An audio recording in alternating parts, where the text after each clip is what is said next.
امدادی کارروائیاں کس طرح آگے بڑھ رہی ہیں اس کے بارے میں ہمیں کچھ بتائیں. دیکھیں میں ابھی اس وقت لیٹ اس لیے ہوا ہوں کہ ٹریفک جیم ہے، اور دوسرا ہمارا آج رات میں 500 ٹرک نکالنے تھے ہمیں، اور لیکن ایک نئی چیز سامنے آئی کہ ہمیں اس وقت شہر میں ٹرک ہی نہیں مل رہے ہیں، تو بڑی مشکل سے 250-300 ٹرک ہوئے ہیں، اور ہماری ٹیمیں اس وقت سبزی منڈی گئی ہوئی ہیں، مختلف اسٹاپوں پہ جا رہی ہیں. تو اس کا مطلب کراچی سے ایک بڑے پیمانے پہ امداد روانہ ہو رہی ہے، جس کی وجہ سے ٹرک نہیں مل رہے ہیں. اور دوسری ایک اور چیز ہے کہ جو ٹرک پھنسے ہوئے راستوں میں مختلف جگہوں پہ، جو ڈیرہ مراد جمالی گئے ہیں وہ اسٹک ہوئے ہیں، جو راجن پور کی طرف گئے ہیں وہ اسٹک ہوئے ہیں، وہ واپس نہیں پہنچے اب تک. وہ جو ٹائم تھا یہاں سے سکھر جانے کا 5-7 گھنٹے 8 گھنٹے وہ چلا گیا 16 گھنٹے پہ. جو راجن پور جانے کا ٹائم تھا اب 24 گھنٹے وہ 48 گھنٹے پہ چلا گیا ہے. جو بلوچستان جانے کا ٹائم تھا، بلوچستان کا انفراسٹرکچر میں کہتا ہوں اچھا خاصا تباہ ہو گیا ہے. فیصل بھائی بتا سکیں گے کیا اس کا فگر ہے، کیونکہ ایک بڑا ادارہ ہے فیصل بھائی کی گرفت بہت بڑے پیمانے پہ. ظفر صاحب لیکن یہ جو ٹرکس کے لوٹنے کی بھی پھر خبریں آ رہی ہیں، اگر آپ میرا کھانا پانی بند کر دیں 6 دن کے لیے، میری فیملی کا کھانا پانی بند ہو جائے، تو اس کے بعد مجھے جو سڑک پہ آتی ہوئی 2 لائٹیں نظر آئیں گی نا، مجھے نہیں معلوم ہوگا اس میں ایمبولینس میں کسی کی میت رکھی ہے، میں دوڑنا شروع کروں گا. اس کے بعد مایوس ہو کے واپس آؤں گا، اچھا یہ تو جی ایدھی کی ایمبولینس جا رہی تھی، یا ایک موبائل جا رہی تھی، یا فلاں چیز تھی. جب مجھے کوئی ایسی گاڑی مل جائے گی، میں اپنا بتا رہا ہوں اپنا، کہ اگر میں 5 دن یا 4 دن اپنے میرے بیوی بچے جن کو میں نے جمع کیا ہے، کہ کوئی کہیں پہنچ گیا تھا سیلاب میں، کوئی کہیں پہنچ گیا تو ان کو لے کے کہیں بیٹھا ہوں، سر پہ چرپائی ہے خالی، کوئی خیمہ نہیں ہے. اس وقت جو حکمت عملی ابھر رہی ہے، جیسے ریسکیو کی بات کہی ہے، یہ ریلیف اور ریہیبلیٹیشن کے لیے بھی بڑے اہم ہوں گے مسائل.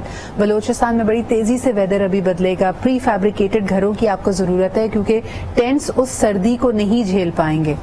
کیا تیاریاں ہیں؟ دیکھیں سب سے پہلی چیز یہ کہ پانی اترے گا تو ہم کسی بھی گھر کی طرف جائیں گے. ابھی ریسکیو جو ہے وہ یہ نہیں ہے کہ آپ نے گیلے سے نکالا پانی سے خشک میں چھوڑ دیا، نہیں، گیلے سے نکالیں گے گیلے میں ہی چھوڑنا ہے، خشک راستے ہی نہیں ہے. جو ہم خیموں کے سٹی بنا رہے ہیں اس وقت، ہم 5 سٹی بنا رہے ہیں، قریب ہیں ہمارے جو سٹی بنتے جا رہے ہیں، وہاں کھانا بھی فراہم کیا جا رہا ہے، لیکن سٹی کہاں بن رہے ہیں؟ سڑکوں پہ. وہ سڑکیں جو ڈسکنیکٹ ہو گئی ہیں اور اب پانی کے بیچ میں ابھری ہوئی بھی نظر آ رہی ہے. بالفرض 1/2 کلومیٹر کا پیچ ہے تو لمبائی میں ایسے کر کے 1000 ٹینٹ لگا دیے، سڑکیں جگہ ہی نہیں ہے. اسی طرح سے بلوچستان کا بھی معاملہ ہے. دیکھیں میں نے بھی ایک ٹی وی چینل پہ دیکھا، ایک سوشل ورکر تھے، وہ کہہ رہے تھے کہ بھائی چھوڑیں کھانا اور خیمے چھوڑیں، آپ مجھے مکانوں کے پیسے جمع کرانا شروع کریں ابھی سے. لوگ کھانا کھائیں گے تو زندہ بچیں گے. لوگ اس گرمی سردی کو جھیل کے زندہ بچ گئے تو آپ کے مکان تک اور وبائی امراض سارے بچھو آپ کیا سمجھ رہی ہیں؟ پہلے تو زندہ بچانا، زندہ بچے گا کوئی تو پھر گھر بنے. کل فیصل بھائی چینل پہ بیٹھے تھے تو فیصل بھائی نے وہاں بولا، میں بھی تھا وہاں پر، فیصل بھائی نے بولا کہ 10% لوگوں تک کھانا نہیں پہنچا ہے. یقین جانے میں نے فیصل بھائی کی وجہ سے جملہ بولنا شروع کیا 10%، کیونکہ یہ جو بات بولیں گے 100% صحیح، ورنہ میں بول رہا تھا 1% تک بھی نہیں پہنچا ہے کھانا. 1 کروڑ آدمیوں تک اگر ہم کراچی سے 10,000 ٹرک ڈیلی نکالیں گے تو شاید پہلی دفعہ کھانا کچھ. ظفر بھائی اس وقت معاملات آپ نے جیسے کہا کہ آپ کے اپنے ٹرکس کے اوپر اگر لوگوں نے بدنظمی سے فوری طور پہ سامان چھین لیا ہے، اس کو آپ لوٹنا نہیں کہہ رہے، آپ کہہ رہے لوگوں کا حق تھا، لیکن معاملات کس طرف جا رہے ہیں؟ میں نے صبح بھی یہ سوال لوگوں سے کیا تھا کہ یہ جو اگریشن ہے یہ کہاں جائے گی؟ میں کہتا ہوں دیکھیں جو حکمرانوں کے ساتھ مشکلات پیش آ رہی ہیں ان علاقوں میں اس تصویر کو ذہن میں رکھیں. جو امدادی ٹرک جا رہے ہیں اگر اس کے راستے میں لوگ لکڑیاں پھینک رہے ہیں، اس کے ٹرکوں کے آگے لیٹ رہے ہیں، پھر یہ تو اب اس کا جواب مجھے نہیں معلوم کون دے سکتا ہے. آج مقصود میمن صاحب جو ہیں SSU کے، انہوں نے کہا کہ ہم آپ کے 500 ٹرکوں کے ساتھ موبائل دیں گے. تو میں نے ان سے ریکویسٹ کی سر آپ بالکل موبائل دیں گے، لیکن آپ کے لوگ وردی میں نہیں ہوں گے، عام کپڑوں میں ہوں گے. کیونکہ دیکھیں ہمیں فیس کس کو کر رہے ہیں؟ میری ماں وہاں سے بھاگتی ہوئی آ رہی ہے، مجھے آٹا دے دو، میری بہنیں بھاگتی ہوئی آ رہی ہیں، 1 روٹی دے دو، میرا باپ بھاگتا ہوا رہا ہے، 1 روٹی دے دو. میں کیا کروں؟ اس کو بولوں نہیں تمہیں نہیں دوں گا، میں آگے کا سفر کر رہا ہوں. سوال یہ پیدا ہوتا ہے کہ وہ لوٹ رہے ہیں، وہ لیٹ رہے ہیں، جو کر رہے ہیں، ہم ایک گورنمنٹ کے طور پر، ایک معاشرے کے طور پر، سٹیزن کے طور پر ہم ان کی ریکوائرمنٹس کیسے پوری کر سکتے ہیں؟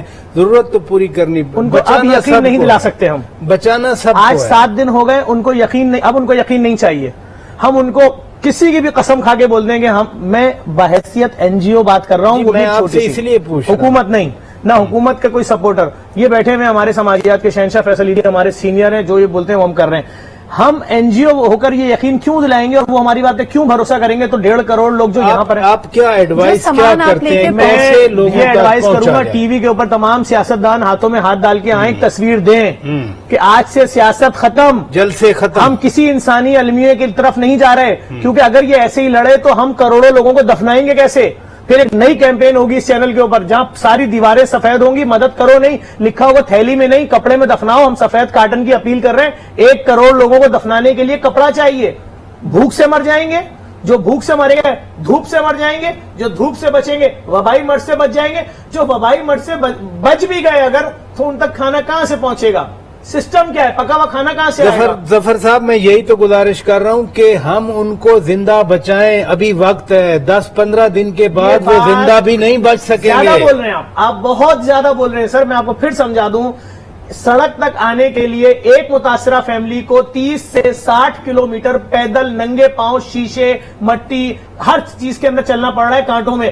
وہ اس کی ہمت ہے, وہ تھک کے بیٹھ نہیں رہی. اگر بیٹھے گی ڈوب جائے گی فیملی. کندھے کے اوپر چھوٹے بچے ہیں, آپ نے وہ تصویریں دیکھی جو ہیلی کاپٹر آئے لوگ اس میں بچے چڑھا رہے ہیں. کیوں چڑھا رہے ہیں؟ ان کو بچا لینا, ہم رہے نہ رہے. کیا ہے سر کے اوپر؟ چرپائی. دھوپ ویسے ہی پڑ رہی ہے, چل رہے ہیں پانی میں, چل رہے ہیں, سڑک پہ پہنچتے ہیں میلوں چلتے ہیں تو جگہ نہیں مل رہی, سب لائن سے بیٹھے ہوئے اور پیٹ میں ایک لقمہ نہیں ہے, ہر جگہ پانی پیچھا کر رہے ہیں, ہر جگہ پانی پیچھا کر رہے ہیں. اور اس سے بڑھ کے کہ کم از کم ایز اے جرنلسٹ میں خود بھی فلڈ ایریا میں گیا ہوں. ابھی تو سڑکوں کی تصاویر ہے, سڑکوں سے دور جتنا اندر کا علاقہ ہے, وہ بلوچستان کا ہے, وہ سندھ کا ہے, وہ جنوبی پنجاب کا ہے, کوئی پتہ نہیں ادھر کیا ہو رہا ہے, ایکسیس نہیں ہوئی ہے, کوئی پتہ نہیں. فون بند ہے, ہمارے رابطے نہیں ہو رہے بلوچستان میں. ہمارے اپنے ٹرک 8 ٹرک کہاں ہیں ہمیں نہیں معلوم 4 دن سے. ہم جن خیموں کو آرڈر کر رہے ہیں, جن کمپنیوں کو 5000 خیمے کی بات کر رہے ہیں, وہ کہہ رہے ہیں 4 دن بعد 250 ملیں گے آپ کو.